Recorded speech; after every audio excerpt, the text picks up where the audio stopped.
অসংখ্য নবী রাসূলের পুণ্যভূমি ফিলিস্তিন। কোরআনের ভাষায় এই অঞ্চলের নাম বিলাদ আশ-শাম। বর্তমানে সিরিয়া, লেবানন, জর্ডান ও পূর্ণ ফিলিস্তিন ভূখণ্ড প্রাচীন মুলকে শামের অন্তর্ভুক্ত। ফিলিস্তিন মুসলমানদের কাছে সবসময়ই মর্যাদার, গুরুত্বের ও ভালোবাসার। আল্লাহ তাআলা এই পুণ্যভূমিতে অসংখ্য নবী রাসূল প্রেরণ করেছেন। সেখানে রয়েছে পৃথিবীর তৃতীয় পবিত্রতম মসজিদ আল আকসা।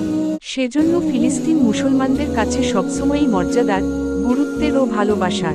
এ ভূমির সঙ্গে জড়িয়ে আছে ইসলামী ইতিহাসের গুরুত্বপূর্ণ ঘটনা। মুসলমানের প্রথম কিবলা মসজিদুল আকসা।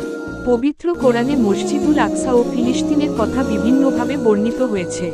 মসজিদুল আকসা ও তার আশপাশের অঞ্চলকে বরকতময় ভূমি হিসেবে উল্লেখ করা হয়েছে মহাগ্রন্থ আল কোরআনে।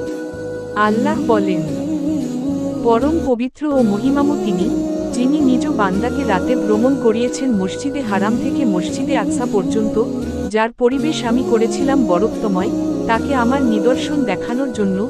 তিনিই সর্বশ্রোতা, সর্বদ্রষ্টা। সূরা বনী ইসরাঈল, আয়াত 1।